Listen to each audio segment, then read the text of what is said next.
Israt washroom থেকে বের হয়ে হাতের তোয়ালে দিয়ে আলগোছে মুখ মুছে নিয়ে সামনের মিররের দিকে অগ্রসর হলো।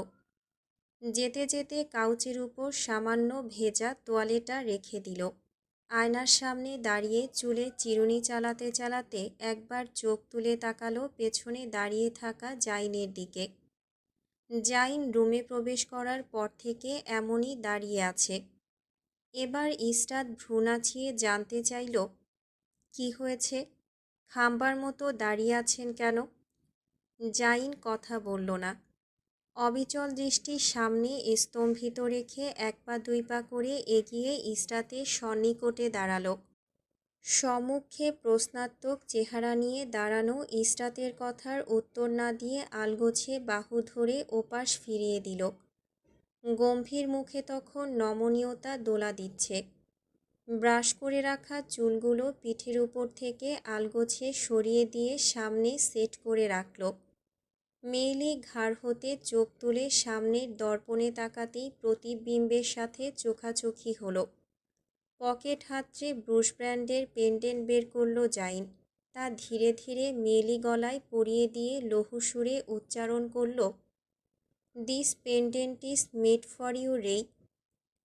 কথা শেষে ইসরাতের চুলের ভাঁজে শব্দ করে চুমু খেল। ইসরাত এতক্ষণ যাবৎ গলায় ঝুলানো হোয়াইট ডায়মন্ডের পেন্ডেন্টটা দেখছিল। জাইনের কথায় সামান্য নড়ে উঠল সে। চোখ তুলে তাকাতেই আবারও চোখাচোখি হলো। জাইন ইসরাতের বাহু ধরে নিজের দিকে ফিরাতে ফিরাতে চমৎকার হাসল। শুধালো, ভালো লেগেছে? ইসরাত মুখ ফুটে কিছু শব্দ ব্যয় করার আগেই জাইন বলে উঠল, ভালো না লাগলে কোনো কিছুই করার নেই। আপনাকে আমার চিহ্ন বয়ে বেড়াতে হবে।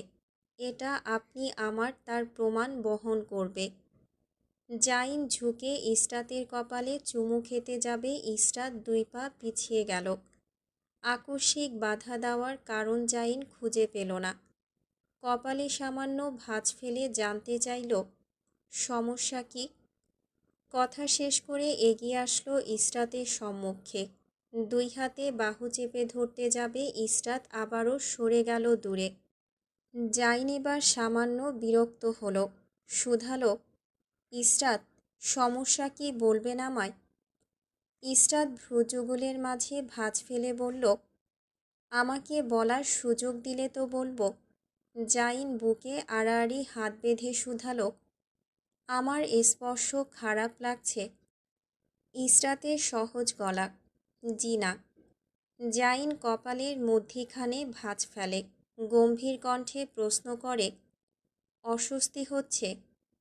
ইসরাত এবারও না বোধক মাথা নাড়িয়ে বলল, জি না। বিরক্ত কণ্ঠে জাইন জানতে চাইল, তাহলে সমস্যা কি? ইসরাতের নিরুদ্বেগ কণ্ঠস্বর, আমার দেনমোহর আপনি এখনও আদায় করেননি।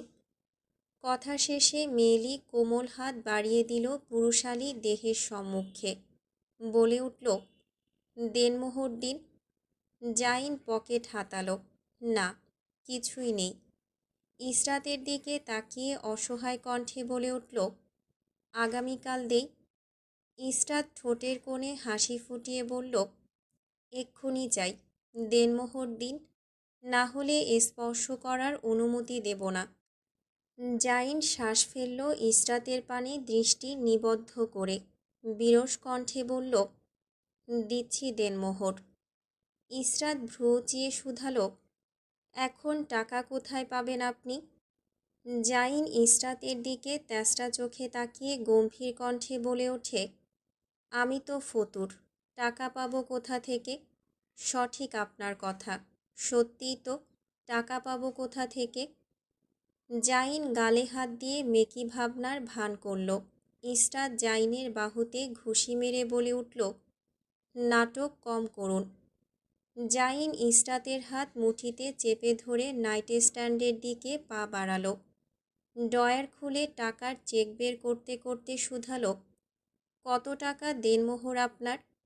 ইসরাত হিসাব করল, করা শেষে বলে উঠল, এভাবে ধরলে তো 10 লাখ। এর আগে বিয়ে করেছিলেন তখনও 10 লাখ ছিল। তাহলে এভাবে ওভাবে 20 লাখ হয়। জাইন ইসরাতকে উল্টাপাল্টা হিসেব দিতে দেখে বলে উঠল, এভাবে ওভাবে ধরে যত টাকা হয় বলুন। এভাবে ওভাবে ধরলে 20 লাখ টাকা হয়। আপনি চাইলে 30-40 লাখ টাকা দেনমোহর দিতেই পারেন। ইসরাত শেষের কথা এমনি বললেও জাইন তা সিরিয়াস হিসেবে নিল। মুখের কথা মাটিতে পড়ার পূর্বেই বল পয়েন্ট কলম দিয়ে ছোট ছোট অক্ষরে টাকার অ্যামাউন্ট বসিয়ে দিল 40 লাখ টাকা। নিজের সিগনেচার দেওয়া শেষে বাড়িয়ে দিল চেকখানা ইসরাতের দিকে। বলে উঠল, দেখে নিন অ্যামাউন্ট ঠিক আছে কিনা। জাইনের বাড়ানো হাত থেকে চেক হাতে নিতেই ইসরাতের চোখ দুটো রসগোল্লার ন্যায় বড় বড় হয়ে গেল। বিমূর্ত নেত্র চেক থেকে তুলে সামনের ব্যক্তির দিকে স্থির করে বিস্ময়পূর্ণ কণ্ঠে জানতে চাইল, আপনি পাগল? 40 লাখ টাকা দিয়ে দিয়েছেন? জাইনের অবাক কণ্ঠস্বর, আপনি না বললেন 40 লক্ষ টাকা? তাহলে? জাইনের কথা কেটে দিয়ে ইসরাত বলল, তাই বলে 40 দিয়ে দেবেন? এসব ছাড়ুন, দেনমোহর আদায় করার শেষ কাছে আসুন। ইসরাত ঠোঁট নাড়িয়ে দুটো শব্দ ব্যয় করার পূর্বেই জাইন ঝড়ের গতিতে কাছে চলে আসলো তার। ঠোঁটে আঙুল চেপে হিসিয়ে বলে উঠল, হুম, আর কোনো কথা নয়। দেনমোহর আদায় করে ফেলেছি, আর কোনো কথা শুনতে চাই না। পরের কয়েক সেকেন্ড কাটল ঘোরে। জাইন এক হাতে সুইচ টিপে বাতি অফ করল, অন্য হাতে কাছে টেনে নিল নিজের নতুন বধূকে। ইসরাতের পিঠ ঠেকল গিয়ে তুলতুলে বিছানায়। চোখ তুলে তাকাতেই জানালা দিয়ে আসা পূর্ণিমার হলদেটে আলোয় চোখাচোখি হলো নিজের সান্নিধ্যে থাকা জাইনের সাথে। জাইন এক হাতের আঁচলায় ইসরাতের গাল চেপে ধরে কপালে ঠোঁটের পরশ বোলালো। মৃদু সুরে কানের কাছে শুধালো, অস্বস্তি হচ্ছে? জাইন কথা শেষে ইসরাতের ঠোঁটের দিকে আগাতেই ইসরাত বাধা দিল। দ্বিধাযুক্ত নেত্র জাইনের পানে নিবিষ্ট করে বলে উঠল, জাইন, আমার ভয় লাগছে।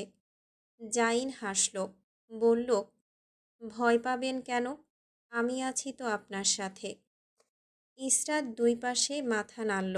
জাইনকে বোঝাতে বলল, আমি আপনাকেই ভয় পাচ্ছি। জাইনের শ্রবণে কথাটুকু ঢুকতেই থমকালো সে।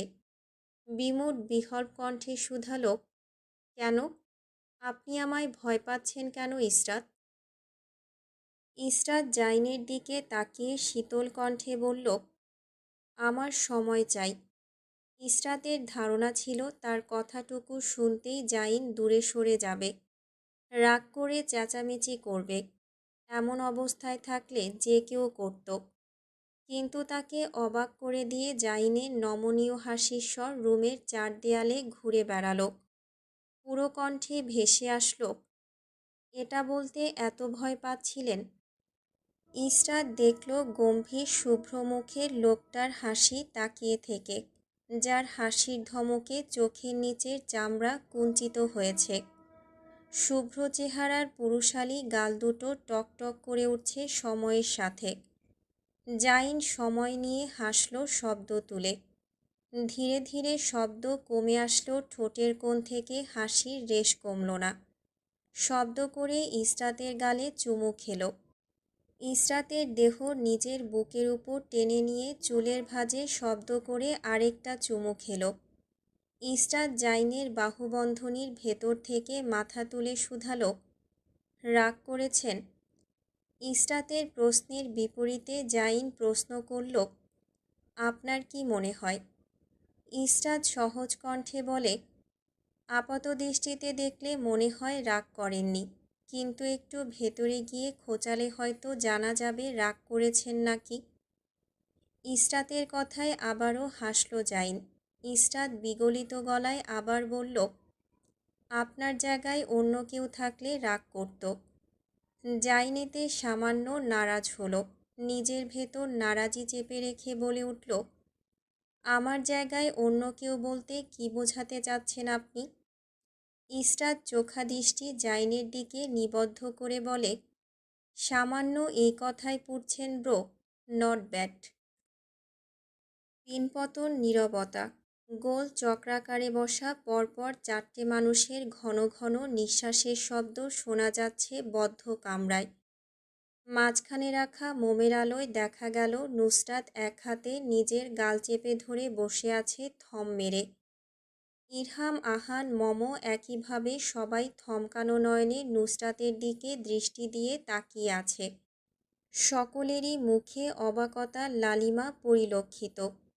কেউই আন্দাজ করেনি এমন কিছু হবে। হুট করে কি থেকে কি হয়ে গেল। নুসরাত গুনে গুনে গত আধ ঘন্টা যাবৎ গালে এক হাত রেখে বসে আছে। মুখের ভাবগতি স্বাভাবিক, কিন্তু এক জায়গায় কখন থেকে বসে থাকাটা অস্বাভাবিক ঠেকছে সকলের নিকট। দমকা হাওয়া জানালা বেয়ে রুমে প্রবেশ করতেই নুসরাত নড়ে চড়ে উঠল। একই জায়গায় ঘাঁটি গেড়ে বসায় তখন সময় ছিল 30 মিনিট 48 সেকেন্ড। হঠাৎ করে চোখ মুখ অন্ধকার করে অস্পষ্ট স্বরে আওড়ালো, ওই খবিশ আরস চুমু খেয়ে নিয়েছে আমাকে। শালা লম্পট বদমাস ইতর অসভ্য কুত্তা পাঠা। ইরহাম নুসরাতের অস্পষ্ট স্বরে উচ্চারণ করা গালিগুলো খুব সহজেই বুঝে নিল। রুমের মেঝেতে রাখা মোমবাতি হাতে নিতে যাবে তার পূর্বে অন্য একটা হাত এসে মোমবাতি নিজের হাতে তুলে নিল। খোলা জানালার কপাট বেয়ে তখন সনসন বাতাস বইছে। রাতের অন্তিম প্রহরের ঠান্ডা হিমশীতল করা হাওয়া। পুরো রুম জুড়ে ব্ল্যাকবেরির মিষ্টি গন্ধ ছেয়ে গেছে, সাথে পুরুষালী শরীরের মাস্কি কস্তুরীর সুগন্ধ। বেসামাল বাতাসে প্রায় নিভু নিভু মোমের জ্যোতি। প্রকাণ্ড জুড়ে কোথাও একটা বাজ পড়ার সাথেই পুরো রুম রক্তবর্ণে লাল হয়ে গেল।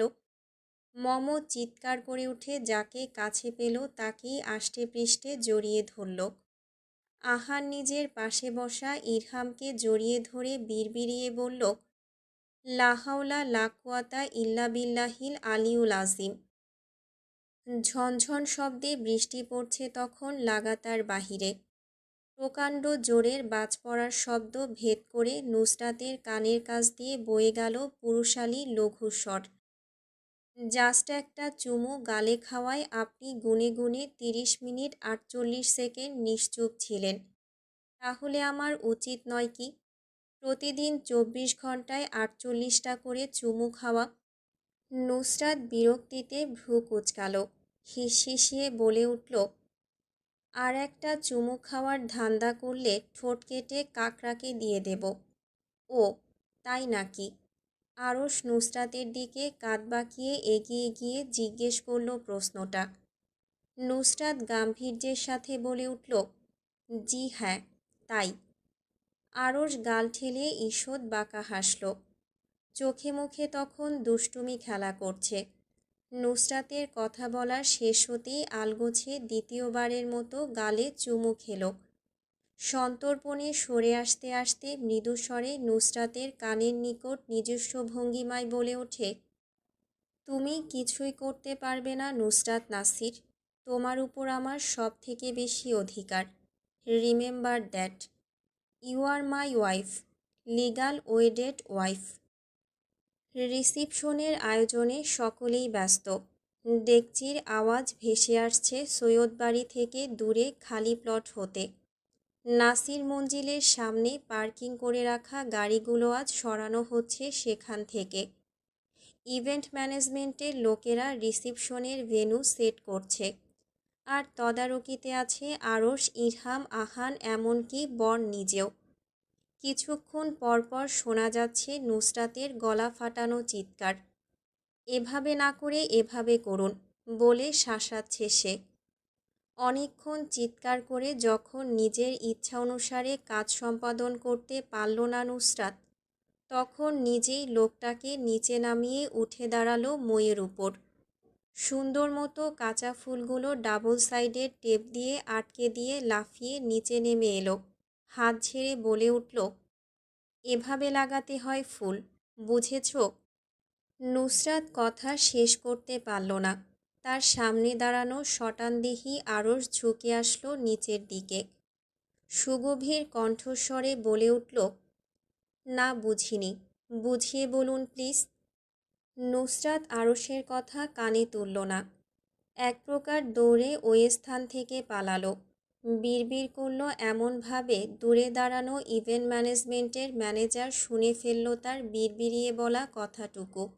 সে বলছে, আরশ ভাইয়ের মাথা খারাপ হয়ে গেছে। এই ব্যাটা তো ইমরান হাশমিকে পেছনে ফেলে দিচ্ছে অসভ্যতায়। দিনটুকু কেটে গেল ব্যস্ততায়। সকালের পর আর নুসরাতের দেখা পেল না আরশ। তার থেকে লুকিয়ে চুরিয়ে থাকলো সে। সন্ধ্যার সময় থেকে শুরু হলো বাহির থেকে আনা বাবুর্চিদের রান্নার তোড়জোড়। কিছু মহিলাদের আনা হলো পেঁয়াজ রসুন আদা বাটার জন্য। বাড়ির মহিলারাও তখন হাতে হাতে কাজে গিয়ে দিচ্ছিল সবাই। রিসিপশন শুরু হলো সন্ধ্যার আজান শেষ হতেই। প্যাস্টেল ব্লু কালার গাউন পরিহিত ইসরাতকে যখন ভেন্যুতে নিয়ে আসা হলো, তখন রং বেরঙের আলোয় তাকে অপ্সরার মতো সুন্দর লাগলো। বংশীয় ঐতিহ্যে গৌরবপূর্ণ মানুষের ভেতর এক আলাদা আলোকসজ্জার সৃষ্টি হলো। জাইনের পরনে তখন স্যুটকোট, পুরুষালী চাপদাড়ি বিশিষ্ট মুখটা থেকে জ্যোতি ছড়াচ্ছে। সুন্দর করে ব্রাইডগ্রুমকে ওয়েলকাম করা হলো ভেন্যুতে।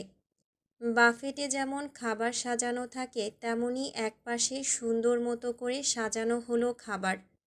দূর হতে তখন বাতাসে ভেসে আসছে বিরিয়ানির খুশবু। অনুষ্ঠান যখন শুরুর দিকে, তখনই বাধল বিপত্তি। দেখা গেল টিস্যুর কমতি, সাথে বিদ্যুতের সমস্যার জন্য বারবার আলো জ্বলছে নিভছে। টিস্যু আনার জন্য নাজমিন বেগম পাঠাতে চাইলেন আহানকে। সুরভি আগ বাড়িয়ে বলে উঠল, আমি নিয়ে আসছি। সকলে মাথা নাড়িয়ে সায় দিল টিস্যু আনতে যাওয়ার জন্য। এর মধ্যে বিঘ্ন সৃষ্টি করতে চাইলেন নিজাম শিকদার।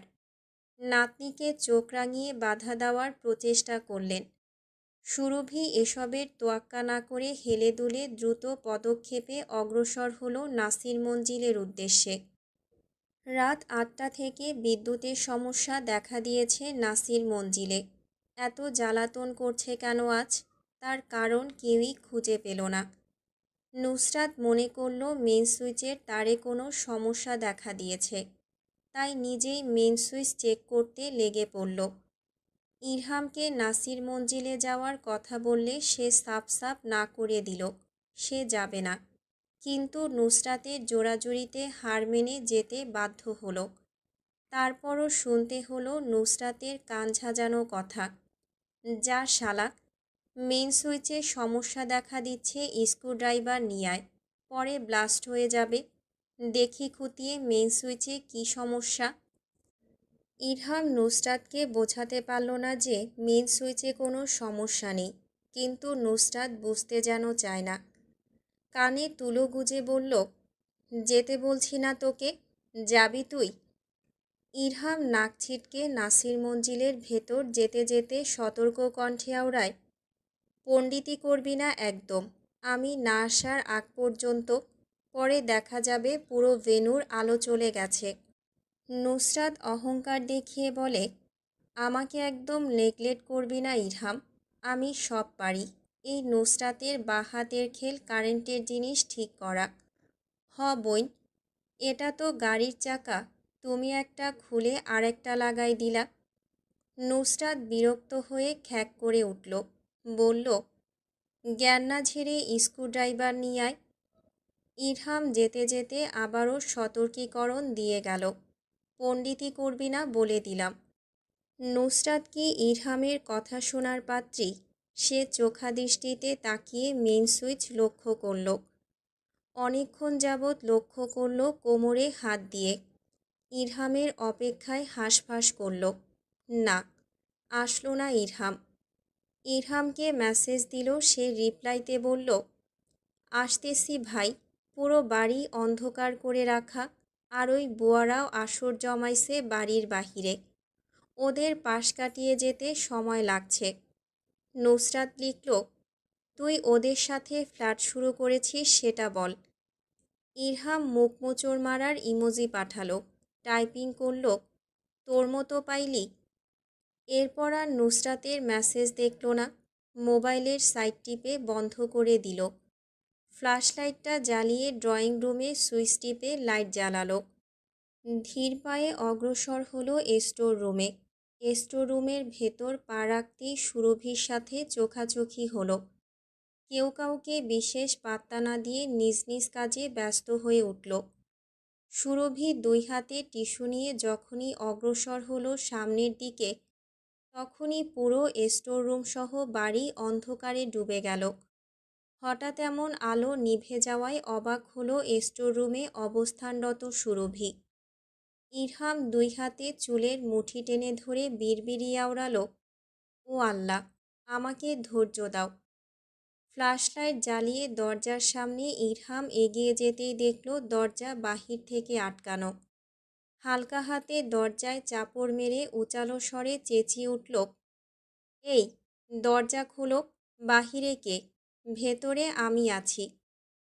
ইরহামের চিৎকারের আওয়াজ শুনে সুরভির পদক্ষেপ দ্রুত হলো। জিজ্ঞেস করল বিরক্তি নিয়ে, হয়েছে কি তোমার? চেঁচাচ্ছ কেন? ইরহামের কুঞ্চিত করে রাখা চেহারার দিকে তাকিয়ে থমকে গেল সুরভি। পুরুষালী গম্ভীর মুখখানা অবলোকন করতেই ঠোঁটগুলো থেমে গেল আপনা আপনি। ইরহামের ধরে রাখা মোবাইলের ফ্ল্যাশলাইট অনুসরণ করে সামনে তাকাতেই সুরভি নিজেও চিৎকার দিয়ে উঠল। অবাক সুরে শুধালো, দরজা বন্ধ করল কে? মেয়েটার এমন প্রশ্নে ইরহাম নিজের নাক উঁচুতে তোলে। তিক্ত কণ্ঠে চেঁচিয়ে উঠল, আমি করেছি বন্ধ। কিন্তু তুমি তো ভেতরে, বাহির থেকে বন্ধ করলে কি করে? সুরভি কথাটা বলেই জিভ কাটল। মেকি হাসি ঠোঁটে ঝুলিয়ে চোখ তুলে স্বাভাবিক হাসার চেষ্টা করল, হলো না। ইরহাম দেখল না সেসব। একে তো রুমে ভ্যাপসা গন্ধ, সাথে গায়ে পরিহিত কাপড়ের জন্য তরতর করে ঘামছে শরীর। এই মুহূর্তে এই বদ্ধ রুম থেকে বের হওয়াই তার মেইন ফোকাস। মোবাইলটা সুরভির দিকে বাড়িয়ে দিয়ে বলে, এটা নাও, দরজার দিকে ধরো। সুরভির হাতে মোবাইল ধরিয়ে দিয়ে নিজের বাহুর সাহায্যে ধাক্কা দিল দরজায়। ধাক্কার জোরে দরজার সামান্য পরিমাণ নড়ল না। সুরভি নিজের গলা উঁচিয়ে চেঁচালো, ওপাশে কেউ আছেন? আমরা ভেতরে আটকে গেছি, প্লিজ দরজা খুলুন। ইরহাম কটমট করে বলে উঠল, চুপ, একদম চুপ, চেঁচাচ্ছ কেন? সুরভি অবাক কণ্ঠে বলে, তো চেঁচাবো না, না হলে বের হব কিভাবে? হ্যাঁ, তোমার তো দাদি আম্মা বাহিরে বসে, উল্টোপাল্টা বলবে না তার কি ঠিক আছে কোনো? ইরহামের কথার ভাবার্থ যখন বুঝল সুরভি তখন জিহ্বায় কামড় দিল। মাথা নাড়ালো উপর নিচ সে বুঝেছে বলে। জিজ্ঞেস করল, এখন কি করব তাহলে? এখান থেকে বের হওয়ার উপায়? নুসরাতকে কল দাও, বলো এসে দরজা খুলে দিতে। ইরহামের কথার শেষ হতেই সুরভি মোবাইল অন করে ফোন দিতে যাবে, স্ক্রিনে গ্রিন লাইন এসে মোবাইল বন্ধ হয়ে গেল।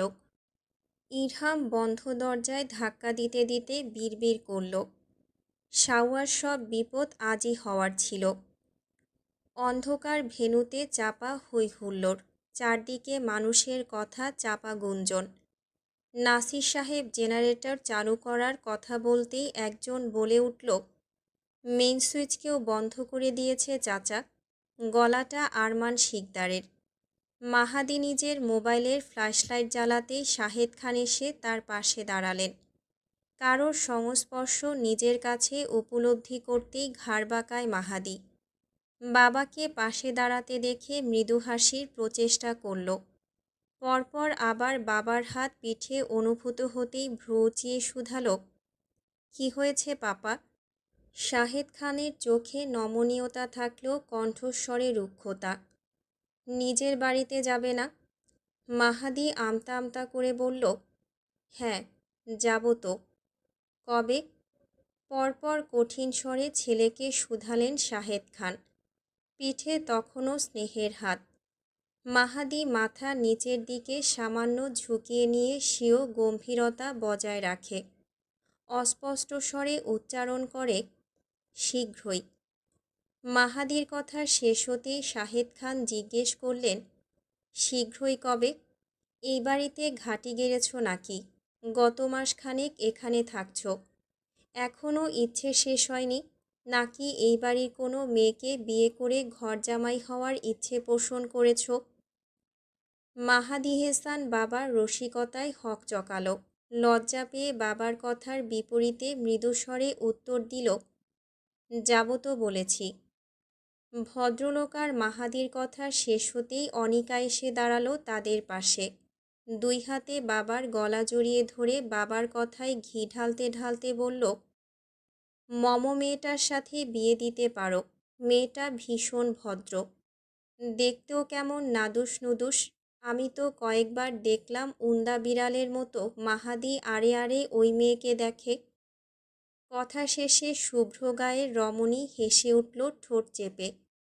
মাহাদি চোখ রাঙালো, শক্ত কণ্ঠে বোনের নাম উচ্চারণ করল, অনিকা। মাহাদিকে রাগ করতে দেখে শাহেদ খান হেসে উঠলেন। দুজনেই টিপ্পনি কেটে শুধালো, এই বাড়ির জামাই হওয়ার ইচ্ছে আছে নাকি মাহাদি? শাহেদ খান পরপর ঈষৎ ভ্রু উঁচিয়ে ছেলের কাছে বললেন, বয়স তো অনেক হয়েছে, কথা বলবো নাকি হেলালের সাথে? তোমাকে কি ওর ভাগ্নি দেবে? মাহাদি জোরালো শব্দে কিছু বলতে নেবে অনিকা কেটে দিয়ে বলে উঠল, দেখো ড্যাড, কিছুই বলতে পারছে না ও লজ্জায়। মাহাদি নিজেও চায় মেয়েটাকে বিয়ে করতে। বিশেষ প্রয়োজন ছাড়া স্টোর রুমে প্রবেশ করে না নাসির মঞ্জিলে থাকা কোনো সদস্য। তাই এই রুমে জানালাও সচরাচর খোলা হয় না, বদ্ধ পরিত্যক্ত রুম হিসেবে পড়ে থাকে। বদ্ধ কপাটের আড়ালে থাকা ঠেসে রাখা জিনিসের ভারে হাঁটার পথটুকু ভীষণ সংকীর্ণ। ভ্যাপসা গন্ধে রুমটায় টিকে থাকা মুশকিল। ইরহাম রুমাল মুখে চাপার জন্য বের করেছিল, কিন্তু ঘুটঘুটে অন্ধকারের প্রভাবে হাত ফসকে মেঝেতে পড়ে গেছে তা কবেই। এখন পেট ঠেলে বমির উদ্রেক হচ্ছে, যে কোনো সময় বমি হয়ে যাবে ভাব। এতক্ষণ ফ্ল্যাশলাইটের আলোয় যতটুকু অন্ধকার নিভেছিল তার তুলনায় এখন দ্বিগুণ আঁধারে ডুবে আছে রুমটা। মাকড়সার সাদা বুনোজাল সেটে আছে দেয়ালে। ভেতর বাহিরে তখন নিস্তব্ধতা জুড়ে রয়েছে। পেঁয়াজ রসুন এই রুমের মেঝেতে বিছিয়ে রাখায় তেলাপোকা হাঁটছে বলে মরমরে শব্দ হচ্ছে। আকস্মিক অন্ধকারে গায়ে ধাক্কা লাগলো দুজনের অজান্তে। একসাথে চিৎকার দিয়ে ছিটকে দুই দিকে সরে গেল তারা। মেয়েলি গলার মৃদু আর্তনাদ ভেসে বেড়ালো কামরায়। সমস্যা কি তোমার ইরহাম? দরজায় ধাক্কা না দিয়ে আমাকে ধাক্কা দিচ্ছ কেন? তাছাড়া এতক্ষণ যাবৎ সামান্য দরজাটুকু তুমি ভাঙতে পারলে না? সুরভির কথা ইরহামের শ্রবণেন্দ্রিয়ে প্রবেশ করতেই ছ্যাঁত করে জ্বলে উঠল। আমাকে কি তোমার পালোয়ান মনে হয় যে এক ধাক্কা মারব আর দরজা ভেঙে ফেলব? ইরহামের বিরক্তি ধরা কণ্ঠে কিছুটা দমে যায় সুরভি। এক হাতে নাকে ওড়না চাপা দিতে গিয়ে মনে হলো ওড়না গায়ে নেই, খসে কোথাও পড়ে গেছে। আলোবিহীন রুমে চোখ আশপাশে ঘোরালো, কিন্তু বুঝতে পারল না ওড়না কোথায়। হঠাৎ পায়ের উপর দিয়ে শিরশির করে কিছু একটা যাওয়ার অনুভূতি হতেই ভয়ে কাঠ হয়ে গেল মেয়েলি মুখটা। শিরদাঁড়া বেয়ে শিরশির করে বয়ে গেল শীতল বাতাস। শুভ্রবর্ণের মুখটা পাংশুটে বর্ণের হয়ে উঠল নিমিষেই। না চাইতো বদ্ধ কামরায় সাপের ভয়ে বিকট এক চিৎকার করে ঢলে পড়ল মেঝেতে। গাটুকু মেঝে স্পর্শ করতেই উচালো শব্দ হলো। ইরহাম দরজায় ধাক্কা দিচ্ছিল বাহুর সাহায্যে। এই অন্ধকারে কবে মেয়েটা তার পাশ থেকে সরে গেছে টেরও পায়নি সে। যখন আত্মচিৎকারের শব্দ কানভেদ করল তখন অনেক দেরি। স্টোর রুমের মৃদু আলোর বাল্ব জ্বলে উঠেছে, সাথে সাথে আলোকিত হয়েছে রুমটা। বাহির থেকে দরজা খোলার মর্মরের শব্দে চোখ তুলে দরজার ওপাশে তাকাতেই ইরহামের চোখাচোখি জন কয়েক মহিলার সাথে, যারা দরজার কপাট খুলে দিয়েছেন। আর একই সাথে তাদের সন্দেহী নজর ছেলেমেয়ে দুটোর দিকে নিবিষ্ট। কুমার কুমারী ছেলেমেয়ে একই রুমে বদ্ধ অবস্থায় পড়েছিল। তা তারা স্বাভাবিক মনোভাবে নিতে পারল না। মনে করল ছেলেটা মেয়েটার সাথে জোর জবরদস্তি করে খারাপ কিছু করার চেষ্টা করেছে। মেয়েটা হয়তো নিজের ইজ্জত বাঁচানোর ভয়ে জ্ঞান হারিয়ে ফেলেছে। আক্ষরিক অর্থে ইরহামের কাপড় ঠিক থাকলেও মেঝেতে পড়ে থাকা জ্ঞানহীন সুরভির গা জড়িয়ে থাকা কাপড়ের ঠিক নেই। ওড়না খসে পড়ে আছে এক পাশে, তো অন্য পাশে নারী শরীর। বড় গলার কাপড় হওয়ার দরুন বক্ষ বিভাজনের একটু অংশ দেখা যাচ্ছে। ইরহাম যতক্ষণে বুঝল ঘটনা খারাপ দিকে গড়াচ্ছে, এরা স্বাভাবিক একটা ঘটনাকে বিপত্নিক রূপ দিতে চলেছে, ততক্ষণে অনেক দেরি হয়ে গেছে। চারিদিকে হইহুল্লোড় বেঁধে গেল সেকেন্ডের ভেতর। চোখের পলক ফেলার আগেই পরবর্তী ঘটনা ঘটল যে ইরহাম নিজের নামে সাফাইটুকু গাইতেও পারল না, বলতেও পারল না এখানে খারাপ কিছুই ঘটেনি, সব স্বাভাবিক। বাতাসের গতিতে উড়ন্ত খবরগুলো গিয়ে পৌঁছালো সৈয়দবাড়ির কর্তা ও নিজাম শিকদারের কানে। অবিশ্বাস্য নয়নে দুজনে কয়েক পল তাকিয়ে থেকে দ্রুত পায়ে রিসিপশনের ভেন্যু ফেলে ছুটলেন নাসির মঞ্জিলে। তাদের পিছু পিছু ছুটল পুরো পরিবারের মানুষজন। শুধু অজ্ঞাত থাকলো এই বিষয়ে দুটো মানুষ, যারা এই মুহূর্তে নিজেদের ভেতর তুমুল ঝগড়ায় ব্যস্ত। নিজ নিজ কথার বাণে একে অন্যকে ঝোঁকানোর বৃথা প্রচেষ্টায় রপ্ত।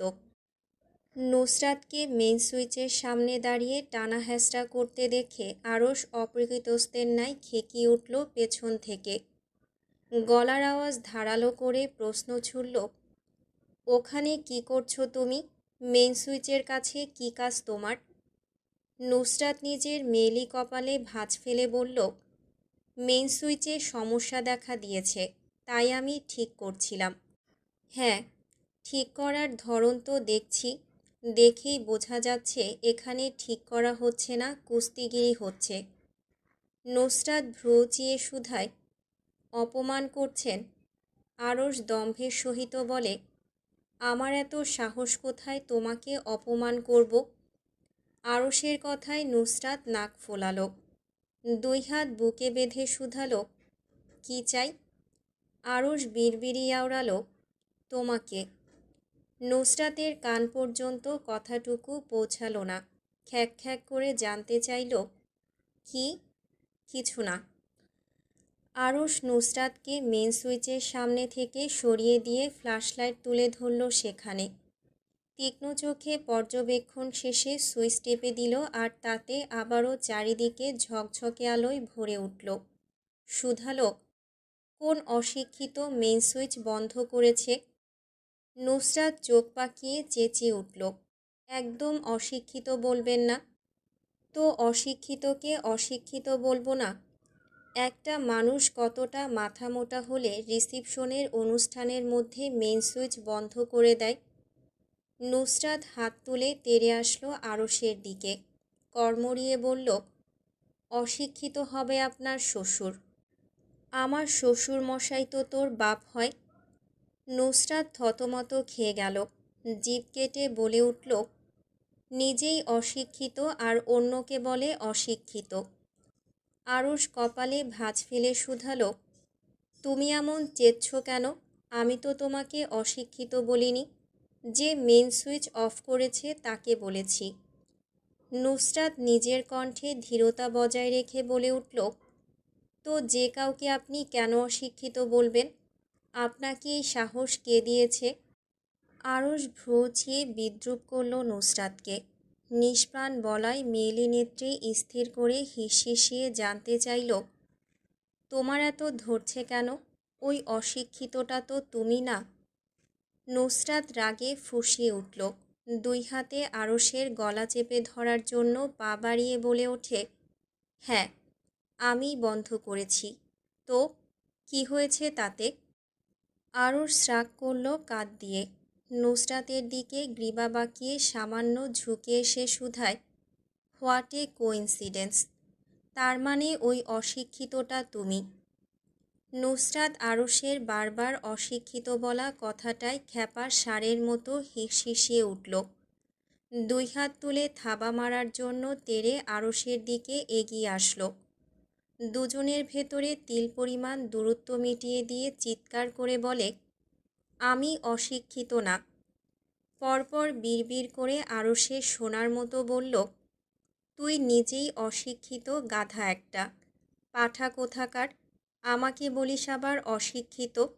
নিজেই ঠিকমতো স্বরবর্ণ পারিস না মনে হয়। আরশ নুসরাতের বানান করে করে বলা কথাগুলো বুঝল না।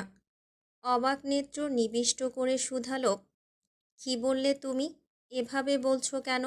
Speak in Bangali, in an American accent or in a British accent. Nusrat আরশের কথা কানেই তুলল না। খুশিতে গদগদ করে উঠল যখন সত্যি সত্যি দেখল আরশ স্বরবর্ণ পারে না।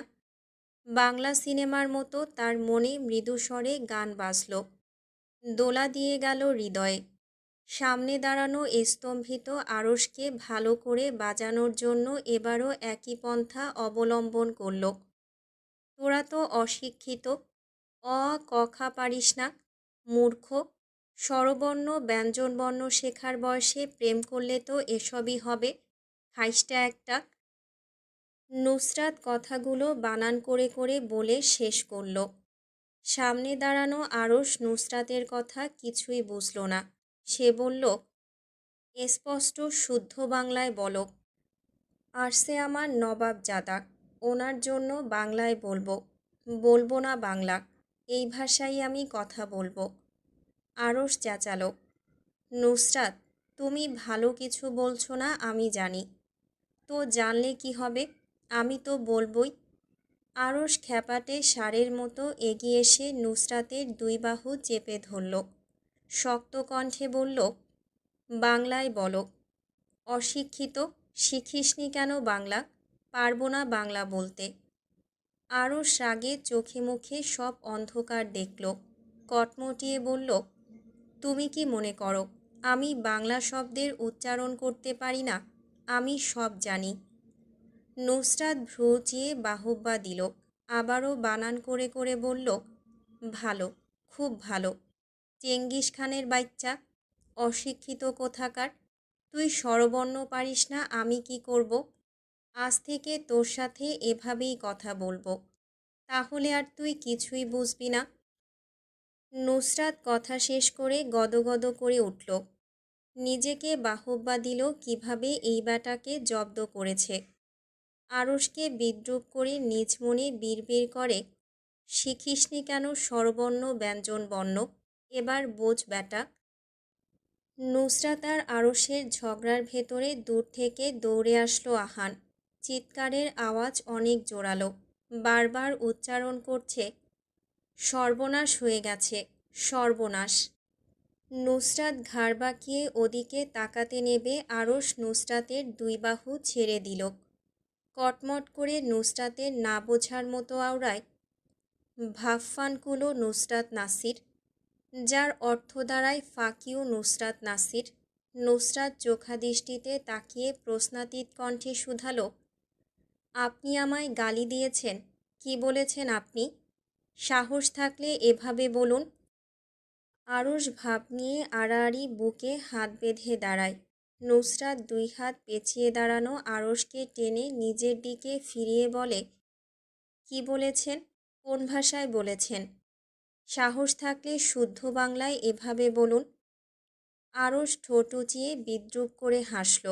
বলল, আমার সাহস কতটুকু তার আন্দাজ তোমার নেই মিসেস আমার। তো বলুন, শুদ্ধ বাংলায় বলুন। আরশ হাসল। নিচের দিকে ঝুঁকে এসে বলল, এত ডেসপারেট আমার মুখে কথাটা শোনার জন্য? তাহলে তোমার সন্তুষ্টির জন্য বলেই দেই। আরশ ভ্রু নাচালক। নুসরাত আগ্রহ প্রকাশ করতেই বাতাসে ভেসে আসলো গম্ভীর স্বর, ফাকিউ নুসরাত নাসির। কথাটা শেষ হতেই নুসরাত নিজেও সমান জোরে বলে উঠল, ফাকিউ ট্রু। আরশ আরও কিছু বলবে আহান দুজনকে ঠেলে দূরে সরিয়ে দিল। দুজনের ঝগড়ায় বাধা দিয়ে বলে উঠল, আপু, সর্বনাশ হয়ে গেছে। আহান জিরিয়ে নিল সামান্য কথাটুকু বলে। হাঁপিয়ে উঠেছে এতটুকু দৌড়ে আসতে গিয়ে। নুসরাত চোখাচোখে চেয়ে শুধালো, কী সর্বনাশ? আরশ নিজেও আহানের দিকে তাকিয়ে আছে প্রশ্নের উত্তরের আশায়। আহান জোরে জোরে শ্বাস ফেলল। বুকের কম্পনে স্বাস্থ্যবিশিষ্ট শরীর নড়ছে। দুজনের অবাক চোখের অবাকতা বাড়িয়ে দিতে আহানেশ্বর শ্রবণেন্দ্রিয় প্রবেশ করল। ইরহাম ভাই আর সুরভি আপু কট। নুসরাত আর আরশ দুই দিকে ছিটকে সরে এবার একই সাথে কান ফাটানো শব্দে দুজনেই চেঁচিয়ে উঠল, কি?